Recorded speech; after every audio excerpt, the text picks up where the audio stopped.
नमस्कार मंडळी, आजच्या लॉगमध्ये मी अपेक्षा तुमचं मनापासून स्वागत करते। आजचा लॉग खरंच खूप स्पेशल होणार आहे, कारण आज होळी आहे आणि होळीचा हा लॉग येण्यासाठी थोडासा वेळ लागला, कारण होळी झाल्याच्या नंतर लगेच रंगपंचमी आणि कंटिन्यू शनिवार रविवार, मग शनिवार सुद्धा भरपूर काम असतात। सो आज ब्लॉग मी एडिट केला आहे आणि अपलोडसुद्धा करणार आहे लगेचच। तर होळीचं रुटीन तुम्हाला दाखवते मी। सकाळी उठले, छानपैकी तयार झाले आणि त्याच्यानंतर खाली आले आणि छानपैकी मला फुलं दिसली तर मी सगळी फुलं तोडून घेतली आणि जेवढी मला लागत होती तेवढीच तोडली, सगळी नाही तोडली। आणि घरामध्ये अशी म्हणजे ताजी फुलं ज्यावेळेस घेऊन जाते त्यावेळेस खरंच खूप छान वाटतं। आणि फुले घेऊन घरी गेले, घरातलं सगळं आवरलं आणि आता मी चालली आहे मार्केटमध्ये थोडंसं काम होतं, नारळ वगैरे सुद्धा घ्यायचा होता। आणि त्याच्यानंतर मी गेले होते पार्लरमध्ये, खूप दिवसांनी गेले, म्हटलं चला क्लीनअप करून घेऊया, कारण खूप दिवस मी स्वतःकडे लक्ष दिलंच नव्हतं। आणि छानपैकी क्लीनअप केलं, घरी आले। घरी येईपर्यंत वाजले होते 4 सव्वा 4 आणि ह्या दोघांना झोपून घेतलं पहिलं मी आणि झोपवल्याच्या नंतर मग मी वळाले आहे स्वयंपाकाकडे। तर कामं करता करताच मी डाळ शिजायला घातली होती घरातली आणि डाळ म्हणजे ऑलमोस्ट शिजून झाली आहे सगळे, तुम्ही बघू शकता। डाळ मी बोटाने दाबून बघितली, एकदम छान शिजली आहे। आता डाळीचं जे पाणी आहे ते काढून घ्यायचं आहे आणि त्याच्यानंतर त्याच्यातली थोडीशी डाळ काढून ठेवायची आहे। ती कशासाठी तर आमटीला ही डाळ घातली तर आमटी खूप टेस्टी होते। आता या डाळीचं सगळं पाणी काढून घ्यायचं आहे, त्यासाठी आपण तिला एका चाळणीमध्ये ठेवूया, जेणेकरून काय होईल सगळं पाणी निथळून जाईल। आणि त्याच्यानंतर गूळ किसून घेतला आहे मी आणि गूळ किसून झाल्याच्या नंतर डाळीमध्ये घालायचं आहे आणि त्याच्यानंतर वेलची पूड घालायची, थोडंसं जायफळसुद्धा तुम्ही घालू शकता आणि हे सगळं छान गरम करून घ्यायचं आहे आणि छानपैकी आटवून घ्यायचं आहे। आणि जे पुरणाचं मिश्रण आहे ते घट्ट झालं हे बघा, आता हे मी तुम्हाला दाखवते, छानपैकी घट्ट होत आलेलं आहे। हे घट्ट झाल्याच्या नंतर गॅस बंद करायचा आहे आणि अधूनमधून म्हणजे 2-2 मिनिटांनी कंटिन्यू हलवत राहायचं आहे, जेणेकरून काय होईल माहिती आहे का, जेणेकरून पुरण जे आहे खाली लागणार नाही आणि जर ते खाली लागलं तर थोडंसं करपट वगैरे वास येऊ शकतो, त्याच्यामुळे पुरणाकडे शिजत असताना कंटिन्यू लक्ष द्यायचं आहे। तर इथे मी पीठ मळून घेणार आहे, गव्हाचंच पीठ घेतलं आहे। काही लोक मैद्याच्या सुद्धा पोळ्या करतात, तर काही लोक गहू आणि मैदा मिक्स करतात। तर माझ्या मम्मीकडे तसंच होतं, गहू आणि मैदा मिक्स करून करायचे, पण पोळ्या खरंच खूप छान लागायचं। आता ही ज्याची त्याची चॉईस आहे, आमच्या घरात जास्त मैदा खाल्ला जात नाही, त्याच्यामुळे मी तर म्हणजे पूर्णपणे गव्हाच्याच करणार आहे।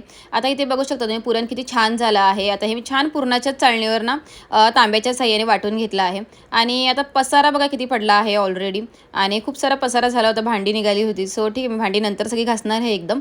आता तेवढंच वाजले होते 6 आणि रियांशी डॅडी आले होते, तर त्यांच्यासाठी चहा ठेवला एका साईडला आणि आता म्हटलं कटाची आमटी जी आहे त्याची तयारी करून घेऊया। त्यासाठी छानपैकी खोबरं घेतलं आणि खोबऱ्याचे तुकडे करून घ्यायचं आहे, आलं लसूण घालायचं आहे आणि त्याचबरोबर गरम मसाल्यातलं मी 1-1 2-2 लवंग आणि त्याचबरोबर मिरी आणि थोडीशी दालचिनी सुद्धा घातली आहे, जेणेकरून काय होतं माहिती आहे का, आमटीला खूप छान टेस्ट येते। सो मी हे सगळं घालत असते, तुम्ही सुद्धा घाला आणि तुमची आमटी कशी झाली होती हे मला कमेंट करून नक्की सांगा। आता मी पहिल्यांदा रियांशी डॅडींना चहा देऊन येते, म्हणजे पटकन परत मला स्वयंपाकाकडे वळायला, कारण हे दोघं सुद्धा झोपले होते, कारण ते दोघं जर उठले तर मला तर काय स्वयंपाक करायला अजून जास्त वेळ लागू शकतो। सो मी पटापट आता आमटी करून घेणार आहे आणि हे बघा छानपैकी हे सगळं मी तर कापून घेतलं आहे। आता हे छान भाजायचं आहे आणि भाजून झाल्याच्या नंतर थोडीशी कोथिंबीर घालायची आहे, सगळे मसाले घालायचे आहेत घरातले, जे तुम्ही मसाले वापरता ते घाला आणि मग मी मिक्सरच्या भांड्यामध्येच मसाले घालते आणि छानपैकी वाटून घेते।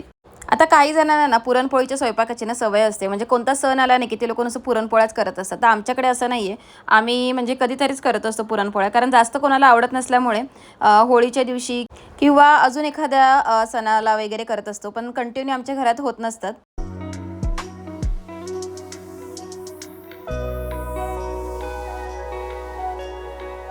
आता इथे साईड बाय साईड मी भजीचं पीठ सुद्धा भिजवून घेतलं आहे, त्यामध्ये मी कांदा घातला आहे, कोथिंबीर घातली, ओवा घातला आहे आणि चवीनुसार मीठ घातलं आहे आणि मिरची पावडर घातली आहे। छानपैकी असं घट्टसर पीठ भिजवून घेतलं आहे आणि आता ना आपल्याला फोडणी द्यायची आहे आमटीसाठी.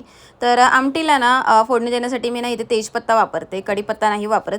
तर तेजपत्त्याने ना खूप छान टेस्ट येते. आणि आमटीसाठी आपण जे पाणी बाजूला काढून ठेवलं होतं ना, ते सुद्धा मी त्यामध्ये घातलं आहे. आणि छानपैकी आता आमटी आपली उकळत आहे, तोपर्यंत ना आपण इथे पुरणपोळ्या करून घेऊया.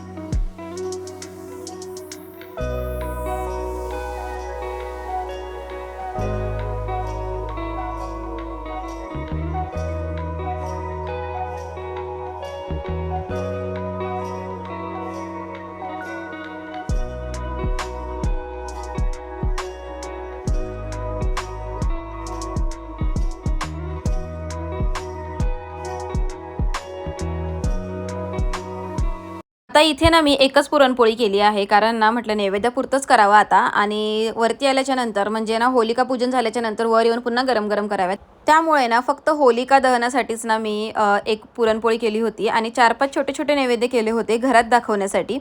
आणि आता ना कुरडई आणि पापडी मी तळून घेणार आहे आणि त्याचबरोबर ना भजीसुद्धा काढून घेणार आहे. आणि संपूर्ण ताट हे रेडी करणार आहे. गुळवणीसुद्धा मी करून घेतलं होतं आणि दूधसुद्धा गरम गरम ना तापवून घेतलं होतं. आता छानपैकी ताट रेडी करते आणि स्वतःसुद्धा आवरून घेते, जेणेकरून ना खाली जाऊन मला पूजा करता येईल.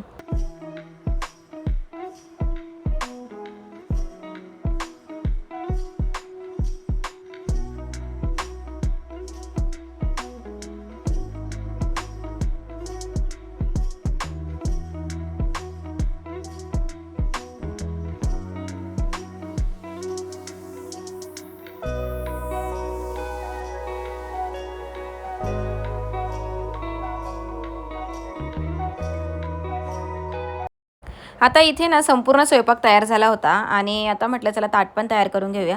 छानपैकी ताट भरून घेतलं नैवेद्याचं आणि स्वतःचं सुद्धा आवरून घेतलं. आता ही साडी जी आहे ना ती दिवाळीला घेतली होती मी. तर म्हटलं चला आज पण तिचं उद्घाटन करून टाकूया. आणि खाली गेल्याच्या नंतर ना रांगोळी काढायची होती होळीभोवती. तर छानपैकी अशी मी पहिली रांगोळी काढून घेतली. आता विवान मध्ये येत होता, पण ठीक आहे, आता तो लहान आहे म्हटल्यावर तेवढं तर चालूनच घ्यावं लागणार आहे आपल्याला.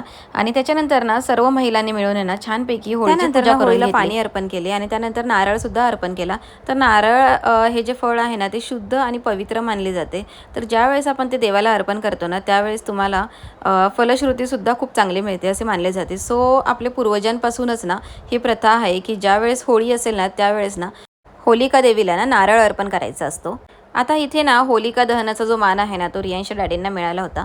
तर रियांश डॅडीने आता होलिका दहन करणार आहेत आणि त्यानंतर ना आम्ही सर्वजण मिळून ना होलिका देवीला प्रार्थना करणार आहोत की सर्वांच्या आयुष्यात ना सुख आणि समृद्धी येऊ दे आणि जे काही वाईट विचार आहेत ते होलिका दहनामध्ये ना जळून जाऊ देत.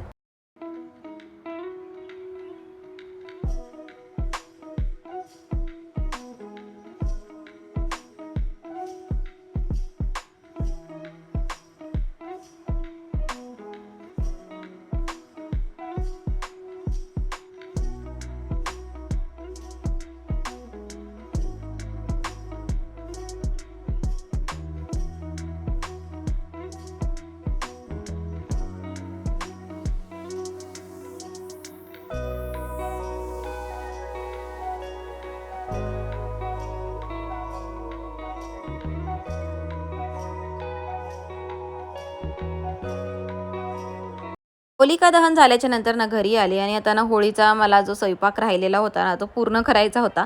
म्हणजेच गरम गरम सगळ्यांसाठी जेवण बनवायचं होतं. सो मी सगळ्यात आधी ना भजी काढून घेतले आणि कुरड्यासुद्धा तळल्या आणि म्हटलं आता पोळ्या पण करून घेऊया. आणि सगळीच गडबड झाली माझी, कारण काय झालं सर्वांनाच ना भूक लागली होती आणि नक्की सगळ्यात पहिल्यांदा मी काय करू हेच मला कळत नव्हतं. सो मी पटकन भजी काढून घेतले आणि त्याच्यानंतर कुरड्यासुद्धा तळल्या, नंतर पोळ्या करायला घेतल्या. बाकी सगळं तर रेडीच होतं आणि पटापट सगळं गरम केलं आणि बाहेर सगळ्यांना नेऊन दिलं. तुम्हाला माझे व्लॉग कसे वाटले, आजचा होळीचा व्लॉग कसा वाटला हे कमेंट करून नक्की सांगा. चॅनलला जर सबस्क्राईब केलं नसेल तर नक्की सबस्क्राईब करा. युजफुल इन्फॉर्मेशन मी नेहमीच सगळ्यांसाठी घेऊन येत असते. तर ना शॉर्ट्सद्वारे आणि त्याचबरोबर ना लॉंग व्लॉगद्वारे ना अजून छान छान व्हिडिओ येणार आहेत. तर चॅनलला सबस्क्राईब केलं नसेल ना तर करून ठेवा आणि बेल आयकॉनवर सुद्धा क्लिक करून ठेवा, जेणेकरून माझे व्लॉग जेव्हा केव्हा अपलोड होतील ना त्यावेळेस तुम्हाला नोटिफिकेशन येईल.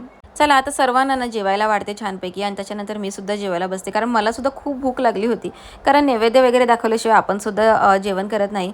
सो सगळ्यांना जेवायला वाढलं आणि सगळं आवरेपर्यंत ना मला वाजले होते 11:30. खूप दमले होते कारण दिवसभर ना शूट केलं होतं आणि संध्याकाळी हे सगळा स्वयंपाक होता.